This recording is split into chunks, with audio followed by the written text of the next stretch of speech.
Қызылордалық кәсіпкерлер саяси науқаннан қалыс қалмай, алдағы сайлауға таңдау жасауға бірауыздан барады. Облыстық кәсіпкерлер палатасының өңірлік кеңес төрағасы Асқар Махамбетов аймақтың бизнес форумында осылай мәлімдеді. Армысыздар, эфирде бизнес бағдары хабары және оның жүргізушісімен Балдырған Мамен.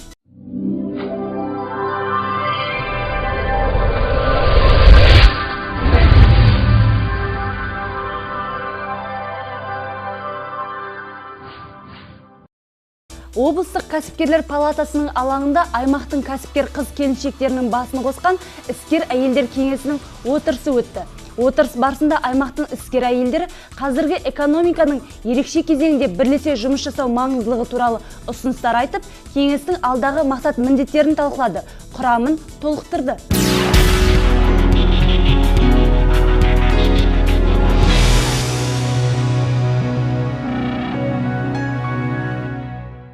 Әйел шаңырақтың ұйтқысы, ұрпақтың асыл анасы.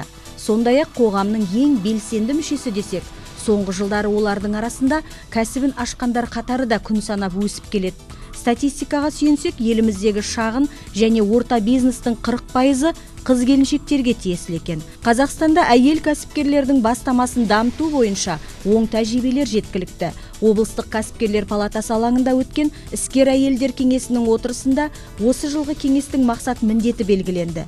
Өз кезегінде облыстық кәсіпкерлер палатасы әйелдер кәсіпкерлігін дамытуға жан-жақты қолдау көрсетіп келеді. Біздің іскер әйелдер кеңесіміздің мақсатының бірі ол осы әйелдер арасында кәсіпкерлікті дамыту.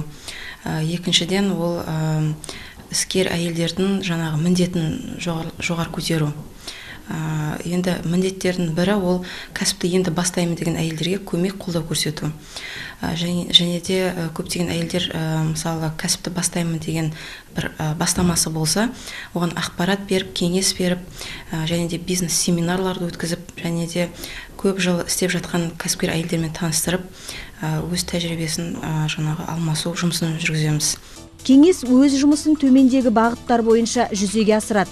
Өңірдің ерекшелігін ескере отырып, қыз-келіншектерді оқыту, перспективалық бизнес идеяларға, жобаларға қолдау көрсету, еліміздегі шағын және орта бизнесті қаржыландыру жүйесіне қатысты ақпараттық, насихаттық жұмыстарды ұйымдастыру. Өз ісін бастаушы қыз-келіншектерге ақпараттық, әдістемелік, кеңесшілік және ұйымдастырушылық қолдау көрсету. Мониторинг жүргізе отырып, өзекті мәселелерді анықтау және оның шешілу жолдарын іздеу. Білікті тәжірибелі кәсіпкер қыз-келіншектермен тәжірибе алмасуды ұйымдастыру. Енді көптеген жобалар бар. Биыл біз 3 жобаны жүзеге асырамыз деп қойып отырмыз. Жобаның бірі ол әлеуметтік жоба, рахмет үшін деп аталады, және де жылу тарату деген. Оны осы ең бірінші Жалағаш ауданынан бастайын деп жатырмыз. Одан кейін Шиелі ауданына барып, біз іскер әйелдермен бірге сол жұмысты жүргіземіз. Және де екінші жоба ол Амбибап KZ деген жоба, univermark.kz. Ол біздің отандық өнімді қолдау жобасы. Және үшінші жоба ол интернеттік қосымша жобасы. Біздің әйелдер егерде бизнесті бастаймын десе, сол қосымшаны қосып, өзінің ұялы телефондарына көптеген ақпарат алуына болады. Мысалы, бизнесті қалай бастау керек, бизнес жоспарды қалай жасау керек, және де қалай тәжірибе алуына болады, қандай білім керек ол үшін, және де қандай мемлекеттік қолдау бар сол бизнесті бастау үшін.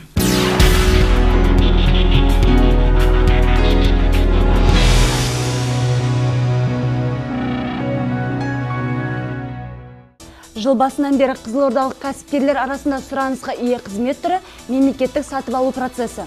15 күннің өзінде 50-ден астам кәсіпкер палатаның қызметіне жүгінген. Осы жылдың 1 қаңтарынан бастап жаңа редакциядағы мемлекеттік сатып алу туралы Қазақстан Республикасының заңы қолданысқа енгізілді. Жаңа заң бойынша енді сатып алуға қатысушылар бәсекелестерінің қандай құжаттар салғанын көре алатын болады. Бұл тапсырыс берушілер қабылдаған шешімдердің негізділігін бағалауға мүмкіндік береді.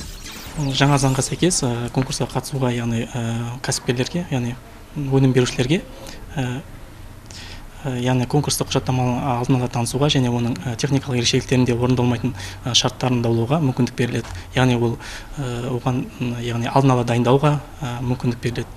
Сондай-ақ конкурстық құжаттамаларды тапсырғаннан кейін өнім берушілер, яғни өзара ішінара өздерінің техника конкурстық өтінімдерін, құжаттамаларын көре алады. Яғни бұл дегеніміз кәсіпкерлер, яғни өзінің конкурстық комиссияның шешімімен, яғни оны бағалауға, яғни қандай да бір сырттай мүмкіндігі болады бағалауға. Сондай-ақ қазір көп кездесетін мәселелердің бірі жалпы тапсырыс берушілер тарапынан, яғни қандай да бір орындалған шарт бойынша төлем жүргізудің, яғни қандай да болсын мерзімі белгіленбеген болатын. Ал жаңа заңның мәтінінде, яғни ол шарт орындалған күннен бастап 30 күнді белгілеп отыр. Яғни шарт орындалған күннен бастап тапсырыс беруші кәсіпкерлерге, яғни өнім берушілерге төлеп беруге міндеттеледі. Жаңа заңда кәсіпкерлердің де жауапкершілігі көзделген. Заңға сәйкес шарт жасасудан бас тартқан күні тізілімге енгізеді.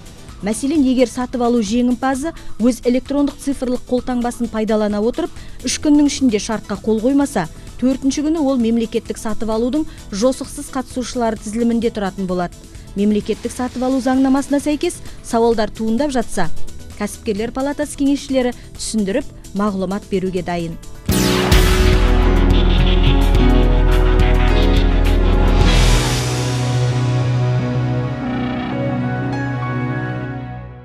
Салық кодексіне бірқатар өзгерістер енгізілді. Ол өз кезегіне салық саясатын жақсартуға, кәсіпкерлік ортаның жағдайын жасауға бағытталған. Атап айтар болсақ, осы жылдың 1 қаңтарынан бастап жеке кәсіпкер ретінде салық органына тіркелуге алым төленбейді. Айта кетейік, бұған дейін 2 айлық есептік көрсеткіш көлемінде төленіп отырған болатын. 100 нақты қадам ұлт жоспары аясында салықтық заңнамаларға енгізілген өзгерістер кәсіпкерлік саласында оң нәтижелерді байқатуда. Қарқынды жұмыстардың қадамын қуаттандыру мақсатында енгізілген толықтырулар ел экономикасының өркендеуіне де серпінді сеп болмақ. Кәсіпкерлер палатасы сарапшылары салық кодексінің жаңа талаптары мен жаңарған заңнамаларын кәсіпкерлерге түбегейлі түсіндіруде.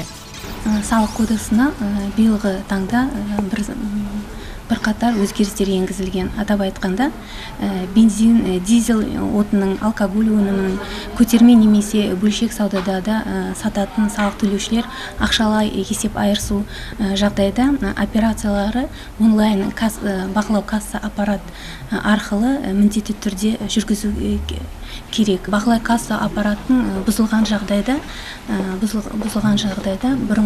бұрында осыданға дейін 3 жұмыс күннің ішінде құжаттарды салық органына тапсыру қажеттігін 2016 жылдың 1 қаңтарынан бастап жаңағы касса аппарат бұзылған кезде 5 жұмыс күннің ішінде олар жаңа құжаттарын тапсыру етеді. Немесе 2 күнге ұзартылды.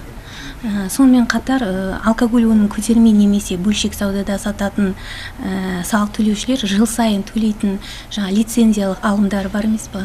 Соларды да біз бірқатар жұмыс жасап, өзіміздің ұсыныстарымызды беріп, ұлттық кәсіпкер палатасына қазіргі олардың мерзімі ұзартылды.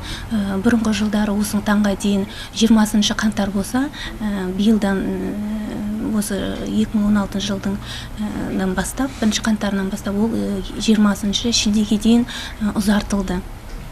Сонымен қатар жеке табыс салығы бойынша салық кодексінің 156 бабының 1 тармағының 10-2 тармақшаларында біраз өзгерістер енгізілді.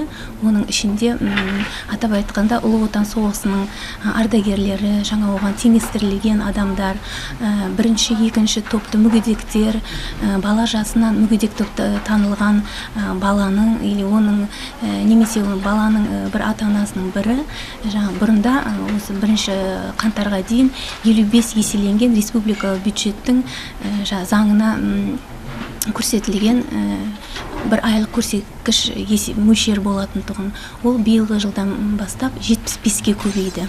Сонымен қатар қосылған құн салығы бойынша үстіміздегі жылдың 1 қаңтарынан бастап барлық кеден тасымалдаушылар, кеден өкілдері, кеден складтарының иелері міндетті түрде шот фактураларын электронды түрде ұсынатын болады.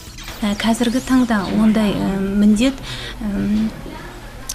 жаңағы кеден өкілдеріне, кедендік жаңағы склад иелеріне, кедендік тасушыларға, соларға көзделген, міндеттелген биыл. Ендігі жылы 17 жылы 1 қаңтарынан бастап жалпы бірдей бәріне қосылған құн салық төлеушілерге электронды түрде счет фактурасын толтыру ұсыну қажет болады. Тағы да қосылған құн салығы бойынша айтатын 2017 жылдан бастап қазіргі таңда бізде мөлшері қосылған құн салық төлеушілер міндеттелген, олардың шектеу 30 мың еселенген айлық есептік көрсеткіш болса, ол ендігі жылы 2017 жылдан бастап ол төмендетіп 3234 еселенген айлық көрсеткішке дейін түсіп отыр. Ол деген сөзіміз біздің Қазақстан Республикасы қосылған құн салық төлеушілер көбейеді деген жағдай. Қазірде облыстық кәсіпкерлер палатасының филиалдары барлық аудандарда белсенді жұмыс жасауда. 2015 жылы Арал аудандық кәсіпкерлікті қолдау орталығы арқылы 1005 кәсіпкерге 2406 қызмет көрсетілген. Өткен жылы ауданның 130 бастамашыл азаматы бизнес мектебінде бизнес кеңесші бағдарламасы бойынша білімін жетілдірген.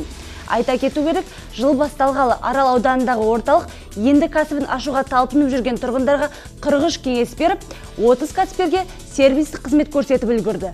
Бай болу үшін кәсіп керек, ал кәсіп болу үшін бизнес сауаттылық қажет. Әрдайым ізденісте болайық. Келесі де жүздескенше.